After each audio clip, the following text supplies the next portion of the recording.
UDFിൻ്റെ chairman Shri Ajay Mohan, ഈ സമ്മേളനം ഔപചാരികമായി ഉദ്ഘാടനം നിർവഹിച്ച ബഹുമാന്യനും പ്രിയങ്കരനുമായ മുസ്ലിം ലീഗിൻ്റെ അഖിലേന്ത്യാ ജനറൽ സെക്രട്ടറിയും നിയമസഭയിലെ ഉപനേതാവുമായ ബഹുമാന്യനായ ശ്രീ PK കുഞ്ഞാലിക്കുട്ടി അവറുകൾ, വേദിയിലെ ഏറെ ബഹുമാന്യരായ MLA-മാർ, ജനപ്രതിനിധികൾ, ബഹുമാന്യനായ ഹരിദാസ് ചേട്ടൻ ഉൾപ്പെടെ ഉള്ള നേതാക്കളെ, UDFിൻ്റെ നിരവധി നേതാക്കന്മാർ ഈ വേദിയിലുണ്ട്. എല്ലാവരുടെയും പേര് പറഞ്ഞാൽ പറയാൻ ആഗ്രഹമില്ലാത്തതുകൊണ്ടല്ല, എങ്കിലും പേര് പറഞ്ഞതായി അവർ സ്വീകരിക്കും എന്ന് തന്നെ ഞാൻ വിശ്വസിക്കുകയാണ്.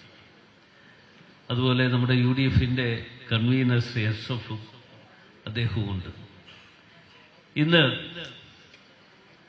UDFിൻ്റെ ഒരു പ്രമുഖമായ പദ്ധതിയാണ് എല്ലാ ജില്ലകളിലും UDFിൻ്റെ ഇതുപോലെയുള്ള സമ്മേളനങ്ങൾ വിളിച്ചു ചേർക്കുക എന്നുള്ളത്.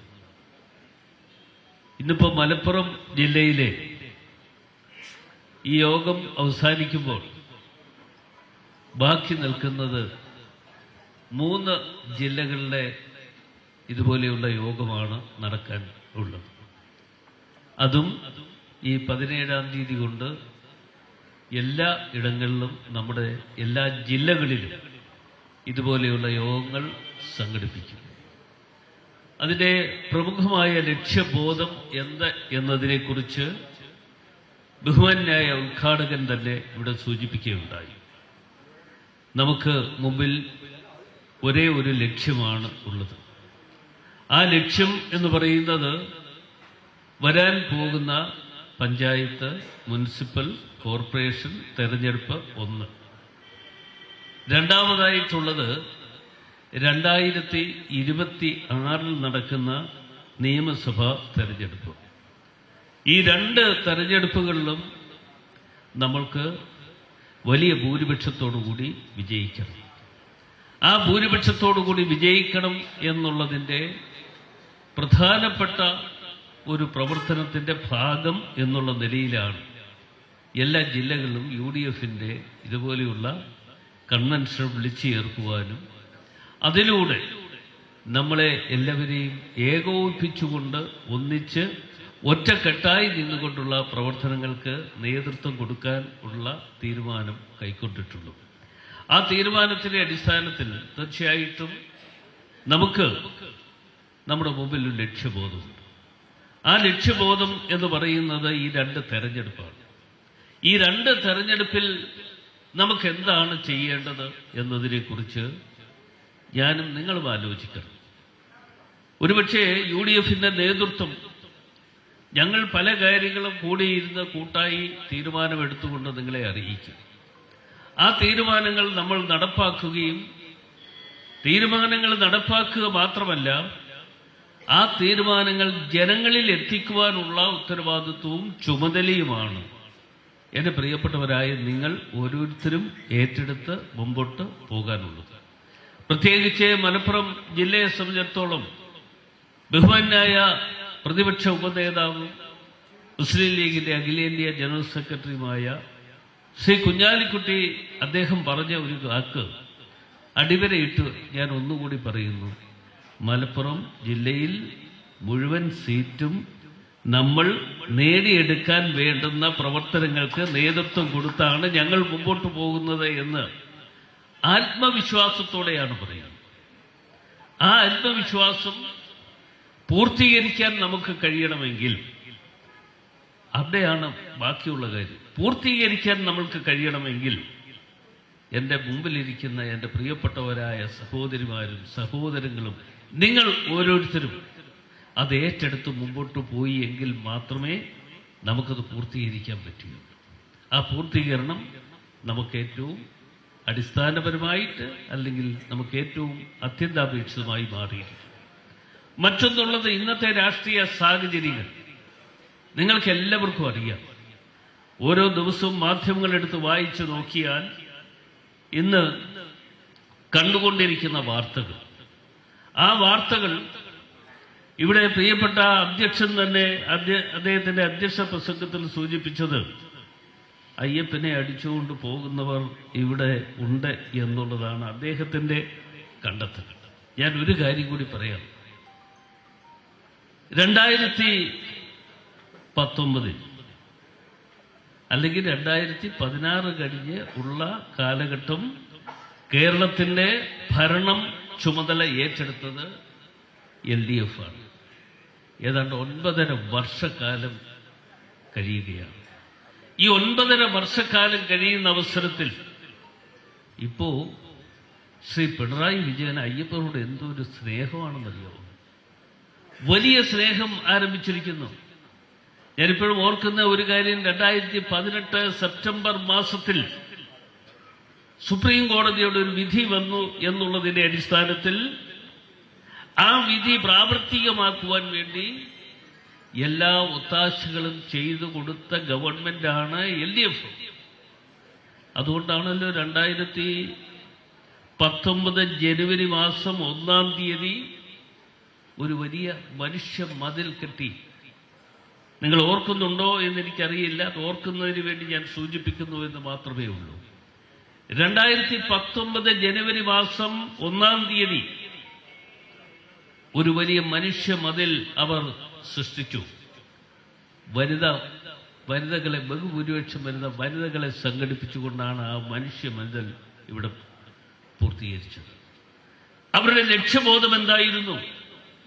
ആ ലക്ഷ്യബോധം എന്ന് പറയുന്നത് നമ്മുടെ പൈതൃകമായി ഉള്ള കാര്യങ്ങൾ നിഷേധിച്ചുകൊണ്ട് അതിന് എതിരെ ഉള്ള സുപ്രീം കോടതിയുടെ വിധിയുടെ അടിസ്ഥാനത്തിൽ ആ പഴുത് വെച്ചുകൊണ്ട് ഗവൺമെന്റ് എടുത്ത നടപടിയാണ്. അങ്ങനെ ഒരു നടപടി എടുത്തു എന്ന് പറയുമ്പോൾ ഇപ്പോ 9.5 വർഷക്കാലം കഴിഞ്ഞപ്പോൾ ബഹുമാന്യനായ ശ്രീ പിണറായി വിജയൻ, ഞാൻ മനസ്സിലാക്കിയത് ഇതിന്റെ ഇടയ്ക്ക് പാർട്ടിയുടെ സെക്രട്ടറി ഏതോ ആളിനെ പോയി കണ്ടു. എന്താ ആളിന്റെ പേരെനിക്ക് ഓർമ്മ വരുന്നില്ല എങ്കിലും അദ്ദേഹത്തെ പോയി കണ്ടപ്പോൾ സൗഹൃദ സംഭാഷണത്തിന് വേണ്ടി ഞാൻ പോയതാണ് എന്ന് അദ്ദേഹം പറഞ്ഞതായിട്ട് പിന്നീട് മാധ്യമങ്ങൾ വായിച്ചു. ആ സൗഹൃദ സംഭാഷണത്തിന് വേണ്ടി മാർക്സിസ്റ്റ് പാർട്ടിയുടെ സംസ്ഥാന സെക്രട്ടറി പോയി അവർ പറഞ്ഞ നിർദ്ദേശങ്ങൾക്ക് അനുസൃതമായിട്ടാണ് അയ്യപ്പ സംഗമം നടത്താനുള്ള തീരുമാനം കൈക്കൊണ്ടത്. ആ അയ്യപ്പ സംഗമം നടത്താൻ തീരുമാനമെടുത്തതിന് ശേഷം നിങ്ങൾ കണ്ടു കാണും, ഞങ്ങളുടെയൊക്കെ ഞാൻ ഉൾക്കൊള്ളുന്ന ജില്ലയിലാണ് ഈ അയ്യപ്പ സംഗമത്തിന്റെ വേദിയൊക്കെ ഒരുക്കുന്നത്. എന്ന് വെച്ചാൽ പമ്പ എന്ന് പറയുന്നിടത്ത് ആ അയ്യപ്പ സംഗമത്തിൽ പങ്കെടുത്ത ഒരുപക്ഷെ ഇവിടെ UDFന്റെ ഇത്രയും ആളുകൾ ഇവിടെ കൂടുമ്പോൾ ഇത്രയും പോലും ആളുകൾ പങ്കെടുക്കാത്ത ഒരു അയ്യപ്പ സംഗമമാണ് അവിടെ നടത്തിയത്. അപ്പോ അയ്യപ്പന്റെ കോപം എത്രമാത്രം ഉണ്ട് എന്ന് പ്രിയപ്പെട്ട പിണറായി വിജയനെ നന്നായി ബോധ്യപ്പെടുത്തുവാൻ കഴിഞ്ഞു എന്ന് മാത്രമല്ല, ഇന്നിപ്പോ നമ്മൾ ഓരോ ദിവസത്തെ പത്രങ്ങൾ വായിക്കുമ്പോൾ ബഹുമാനായ കുഞ്ഞാലിക്കുട്ടി സാഹിബ് ഇവിടെ സൂചിപ്പിച്ചതുപോലെ എല്ലാം അടിച്ചുകൊണ്ട് പോവുകയാണ്. ഒന്നും രണ്ടും കാര്യങ്ങളല്ല, എല്ലാം അടിച്ചുകൊണ്ട് പോകുന്നു. 2019 മുതൽ 2019 അന്നത്തെ മന്ത്രിസഭയിൽ ദേവസ്വം വകുപ്പ് കൈകാര്യം ചെയ്തത് ആര്? അന്നത്തെ മന്ത്രിസഭയിൽ ദേവസ്വം വകുപ്പ് കൈകാര്യം ചെയ്ത മന്ത്രി ഉൾപ്പെടെ, അല്ലെങ്കിൽ ദേവസ്വം ബോർഡിന്റെ പ്രസിഡന്റ് അടക്കമുള്ള ആളുകൾ ഇതിൽ പ്രതിയാകണ്ടേ? 2019 മുതൽ തുടങ്ങിയതാണ്. അപ്പോ അവിടെയുള്ള രേഖകൾ പരിശോധിച്ചാൽ എന്താ പറയുന്നത്? അവിടെ നിന്ന് എടുത്തു കൊടുത്തിട്ടുള്ളത് ചെമ്പ് പാളികൾ മാത്രമാണ് എന്നാണ് പറയുന്നത്. ചെമ്പ് പാളികൾ മാത്രം എടുത്തു കൊടുത്തു. മല്ലയ്യ എന്ന് പറയുന്ന ബാംഗ്ലൂരിലെ ബിസിനസ് രാജാവ് അവിടെ 30 കിലോ സ്വർണം അവിടെ കൊടുത്ത് പൂശിച്ചു. ആ 30 കിലോ സ്വർണം ഇപ്പൊ എവിടെ? നമ്മൾ ആലോചിക്കണം. എവിടെ പോയിരിക്കുന്നു എന്ന് മറുപടി പറയേണ്ട കേരളത്തിന്റെ ദേവസ്വം വകുപ്പ് മന്ത്രിയോ അല്ലെങ്കിൽ മുഖ്യമന്ത്രിയോ നാളിതുവരെയും ഒരു അക്ഷരം ഉരിയാടിയിട്ടില്ല. മാധ്യമ സുഹൃത്തുക്കളൊക്കെ ചോദിച്ചു, നിങ്ങളുടെ പ്രതികരണം എന്താണ്? എൻ്റെ പ്രതികരണം ഞാൻ പറഞ്ഞു അത് ശരിയോ തെറ്റോ എന്നതിനെക്കുറിച്ച് നോക്കുന്നില്ല. എങ്കിലും ഇതേക്കുറിച്ച് സമഗ്രമായ ഒരു അന്വേഷണം നടക്കണം. ആ അന്വേഷണം നടക്കുക എന്ന് പറയുന്നത് വെറുതെ ഒരു അന്വേഷണം നടന്നിട്ട് കാര്യമില്ല. ആ അന്വേഷണം CBIയുടെ നേതൃത്വത്തിൽ നടക്കണം. കോടതിയുടെ ഉത്തരവാദിത്വത്തോടു കൂടിയുള്ള കോടതിയുടെ നിർദ്ദേശാനുസരണം CBIയുടെ നേതൃത്വത്തിൽ അന്വേഷണം നടക്കണം. ആ അന്വേഷണം നടന്നാൽ കുറ്റക്കാരെ ഓരോരുത്തരെയും കണ്ടെത്തുവാനുള്ള അവസരം ഒരുക്കും. അതല്ലാതെ കണ്ട് ഇപ്പോൾ മുഖ്യമന്ത്രിയും ദേവസ്വം മന്ത്രിയും തീരുമാനിച്ചതനുസരിച്ച് അന്വേഷണം നടന്നാൽ ആരെയെങ്കിലുമൊക്കെ കുറെ ആളുകളെ കുറ്റക്കാരാക്കി മാറ്റിയെടുത്ത് അവരാണ് ഇതിന്റെ കുറ്റക്കാർ എന്ന് പറഞ്ഞ് ബോധ്യപ്പെടുന്ന തരത്തിലേക്ക് കാര്യങ്ങൾ പോകും.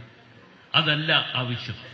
അതിനേക്കാൾ ഉപരിയായി ഇതിന്റെ സത്യാവസ്ഥകൾ, അതിന്റെ എല്ലാ കാര്യങ്ങളും പുറത്ത് വരേണ്ടതായിട്ടുണ്ട് എന്നുള്ളത് കൊണ്ടാണ് UDF കൺവീനർ എന്നുള്ള നിലയിൽ മാധ്യമ സുഹൃത്തുക്കൾ എന്നോട് ചോദിച്ചപ്പോൾ ഞാൻ പറഞ്ഞു, ഇത് CBIയുടെ ഒരു അന്വേഷണം തന്നെ നടക്കണം.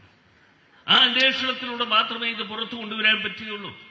കുറ്റക്കാരാരുമായിക്കൊള്ളട്ടെ. ഇപ്പോ സ്വർണ്ണക്കള്ളക്കടത്തുമായി ബന്ധപ്പെട്ടുകൊണ്ട് ഒത്തിരി ആക്ഷേപങ്ങൾ പറയുന്നുണ്ടല്ലോ. എന്തിന് കൂടുതൽ പറയുന്നു? മലപ്പുറം ജില്ലയെ പോലും വെറുതെ വിടാൻ ഇവർ തയ്യാറായിട്ടുണ്ട്. നിങ്ങൾ ആലോചിക്കുക, മലപ്പുറം ജില്ലയെ പോലും വെറുതെ വിടാൻ തയ്യാറായിട്ടുണ്ടോ? മലപ്പുറം ജില്ലയില് നടക്കുന്നത് എല്ലാം സ്വർണ്ണക്കള്ളക്കടത്തിന്റെ പേര് പറഞ്ഞാൽ അത് മലപ്പുറം ജില്ലക്കാരാണ് എന്ന് പറഞ്ഞ മുഖ്യമന്ത്രി ഉണ്ടല്ലോ കേരളത്തിൽ. ആ കേരളത്തിലെ മുഖ്യമന്ത്രി മറുപടി പറയണ്ടേ? ഇപ്പോ ദേവസ്വം ബോർഡ് പ്രസിഡന്റിന്റെ പ്രസ്താവനയൊക്കെ കണ്ടാൽ നമുക്ക് തോന്നും ഏതാണ്ട് വലിയ കുറ്റം ചെയ്തിട്ട് പറയുന്ന രീതിയിലുള്ള പ്രസ്താവനകളാണ് കാണാൻ കഴിയുന്നത്. ഞാനിത് സൂചിപ്പിച്ചു വന്ന മറ്റൊന്നുമല്ല. നമ്മൾ ഒരു കാര്യം കാണേണ്ടതായിട്ടുള്ളത്, നമുക്ക് വരാൻ പോകുന്ന തെരഞ്ഞെടുപ്പിൽ ഇതൊക്കെ വിഷയങ്ങളാക്കി മാറ്റിയെടുത്തുകൊണ്ട് മുമ്പോട്ട് പോകണം. ആ വിഷയങ്ങളാക്കി മാറ്റിയെടുത്തുകൊണ്ട് മുമ്പോട്ട് പോകണമെന്ന് പറയുമ്പോൾ വരുന്ന ഇനി ഏതാനും ദിവസങ്ങൾ മാത്രമാണ് പഞ്ചായത്ത്, മുനിസിപ്പൽ കോർപ്പറേഷൻ തെരഞ്ഞെടുപ്പിനുള്ള സമയം. അതുകൂടാതെ തന്നെ 26-ലെ തെരഞ്ഞെടുപ്പിലും നമ്മൾക്ക് വിജയം കൈവരിക്കുവാനുള്ള അവസരം ഒരുക്കണമെങ്കിൽ ഇത്തരത്തിൽ പഴയ ഓരോ കാര്യങ്ങളും എടുത്തു പിടിച്ചുകൊണ്ട് അല്ലെങ്കിൽ പഴയ ഓരോ കാര്യങ്ങളും ഓർമ്മപ്പെടുത്തിക്കൊണ്ട് മുമ്പോട്ട് പോകണം. ഇവിടെ ശബരിമലയുമായി ബന്ധപ്പെട്ടുകൊണ്ട് ബഹുമാന്യായ ശ്രീ കുഞ്ഞാലിക്കുട്ടി അന്ന് വ്യവസായ വകുപ്പ് മന്ത്രിയായിരിക്കുന്ന സമയത്ത് ഞാനും അദ്ദേഹത്തോടൊപ്പം മന്ത്രിയായി പ്രവർത്തിച്ച ആളാണ്. അന്ന് ബഹുമാന്യായ ശ്രീ ഉമ്മൻചാണ്ടിയുടെ മന്ത്രിസഭ എന്ന് പറയുമ്പോൾ ഞങ്ങൾ കൂട്ടായി ഒരു വലിയ ശ്രമം അന്ന് നടത്തിയതാണ്. അന്നത്തെ മന്ത്രിസഭയിൽ ഒരു തീരുമാനമെടുത്തു, ശബരിമലയുടെ വികസനം നടക്കണം. ആ ശബരിമലയുടെ വികസനം നടക്കുന്നതിന് വേണ്ടി 112 ഹെക്ടർ ഭൂമി പതിച്ചു കൊടുക്കാനുള്ള തീരുമാനമെടുത്തു. അതെവിടെ നിന്നാ? ഫോറസ്റ്റിന്റെ കൈവശമുണ്ടായിരുന്ന ഭൂമി എന്നുള്ള തരത്തിൽ അത് ഈ ശബരിമലയുടെ വികസനത്തിന് വേണ്ടി കൊടുക്കാനുള്ള തീരുമാനമെടുത്തു. അതിന് പകരമായി ഇടുക്കി ജില്ലയിൽ അത്രയും ഭൂമി തന്നെ കണ്ടെത്തിക്കൊണ്ട് പകരം ഭൂമി കൊടുക്കണം. അങ്ങനെയുള്ള തീരുമാനം അന്നത്തെ മന്ത്രിസഭ, ശ്രീ ഉമ്മൻചാണ്ടിയുടെ മന്ത്രിസഭയാണ് തീരുമാനം എടുത്തത്. അപ്പോൾ അങ്ങനെ കേരളത്തിൽ ശബരിമലയുമായി ബന്ധപ്പെട്ടുകൊണ്ട് വികസന പ്രവർത്തനങ്ങൾ ഉണ്ടാകണം എന്ന കാഴ്ചപ്പാടോടുകൂടിയാണ് ആ മന്ത്രിസഭ മുമ്പോട്ട് പോയത്. പക്ഷേ ഇപ്പോ ശ്രീ പിണറായി വിജയൻ അയ്യപ്പ സംഗമം നടത്തിയിട്ട് ഇനിയും ആരുടെയെങ്കിലും കയ്യിൽ നിന്ന് കൈയിട്ട് വരാൻ കിട്ടുമോ എന്ന് പരിശോധിച്ചുകൊണ്ട് ഉള്ള യാത്രയിലാണ് ഇപ്പോൾ പോകുന്നത്. വിവിധ മേഖലകളിൽ നിന്ന് ആളുകൾ വരും. വിവിധ മേഖലകളിൽ നിന്ന് ആളുകൾ വരുമ്പോൾ അവരിൽ നിന്ന് സമ്പത്ത് സമാഹരിച്ചെടുത്തുകൊണ്ട് മുൻപോട്ട് പോകാം. ഇവിടെ ബഹുമാന്യായ പ്രതിപക്ഷ ഉപനേതാവ് തന്നെ പറഞ്ഞ ഒരു കാര്യമുണ്ടല്ലോ, ഇപ്പൊ നടക്കുന്ന ഓരോ കാര്യങ്ങളും കണ്ടാൽ അത്യാവശ്യ കാര്യങ്ങൾക്കൊന്നും പഞ്ചായത്തുകളെ സഹായിക്കുവാൻ പണം തരുന്നുണ്ടോ? ഏതാണ്ട് 8,000 കോടി രൂപ ഈ പഞ്ചായത്തുകളുടെ സഹായത്തിന് വേണ്ടി ചെലവഴിക്കപ്പെടേണ്ട തുക അത് കിട്ടുന്നുണ്ടോ? 6,000 കോടിയിൽ ഒതുക്കി എന്ന് പറഞ്ഞതുപോലെ ഓരോ സ്ഥലത്തും ഓരോ രീതിയിൽ ഉള്ള പ്രവർത്തനങ്ങൾക്ക് നേതൃത്വം കൊടുത്തുകൊണ്ട് മുമ്പോട്ട് പോകുന്ന ഈ ഗവൺമെന്റ് നടത്തിക്കൊണ്ടിരിക്കുന്ന തെറ്റായ പ്രവർത്തനങ്ങൾ ഓരോന്നും നമ്മൾ കണ്ടില്ല എന്ന് നടിച്ചുകൊണ്ട് പോയിട്ട് കാര്യമില്ല. അതിന് നമ്മൾ ഒറ്റക്കെട്ടായി നിന്നുകൊണ്ടുള്ള പ്രവർത്തനങ്ങൾക്ക് നേതൃത്വം കൊടുക്കണം എന്ന് മാത്രമാണ് എനിക്ക് നിങ്ങളുടെ മുമ്പിൽ സൂചിപ്പിക്കാനുള്ളത്. എൻ്റെ പ്രിയപ്പെട്ട സഹോദരിമാർ, സഹോദരങ്ങൾ, നിങ്ങളെല്ലാവരും UDF-മായി ബന്ധപ്പെട്ടുകൊണ്ട് ഒറ്റക്കെട്ടായി നിന്നുകൊണ്ട് വരുന്ന തെരഞ്ഞെടുപ്പിൽ നേരിടണം. ആ നേരിടുക മാത്രമല്ല, കുഞ്ഞാലിക്കുട്ടി സാഹിബ് പറഞ്ഞ വാക്ക് പ്രാവർത്തികം ആക്കുവാൻ നമ്മൾക്ക് കഴിയേണ്ടതായിട്ടുണ്ട്. ഇവിടെ ഇരുന്ന് MLA-മാരൊക്കെ കൈയും കാലും ഒക്കെ കാണിക്കുന്നുണ്ട്. അത് പ്രാവർത്തികമാക്കുവാൻ നമുക്ക് കഴിയണം എന്നുള്ളത് കൊണ്ട് തീർച്ചയായും അതെല്ലാം നിങ്ങളെ വിശ്വാസത്തിലെടുത്തുകൊണ്ടാണ്, എൻ്റെ മുമ്പിലിരിക്കുന്ന നിങ്ങൾ ഓരോരുത്തരെയും വിശ്വാസത്തിലെടുത്തുകൊണ്ടാണ് അദ്ദേഹം ഈ പ്രഖ്യാപനം ഇവിടെ മാത്രമല്ല UDF-ലും പലവട്ടം അദ്ദേഹം ആവർത്തിച്ച് പറയാറുള്ള ഒരു കാര്യമാണ്. മലപ്പുറം ജില്ലയിലെ എൻ്റെ പ്രിയപ്പെട്ടവരായ നിങ്ങൾ ഓരോരുത്തരെയും കണ്ടുകൊണ്ടാണ് അദ്ദേഹം ആ വാക്കുകൾ പറഞ്ഞിട്ടുള്ളത്. അതിന് അവസരം ഉണ്ടാക്കിയെടുക്കാൻ കഴിയട്ടെ എന്ന് ആഗ്രഹിച്ചുകൊണ്ട് പ്രാർത്ഥിച്ചുകൊണ്ട് തമ്പുരാന്റെ മുൻപിൽ പ്രാർത്ഥനകൾ വെച്ചുകൊണ്ട് എൻ്റെ ചെറിയ വാക്കുകൾ ഞാൻ അവസാനിപ്പിക്കട്ടെ. നന്ദി, നമസ്കാരം, ജയ് ഹിന്ദ്.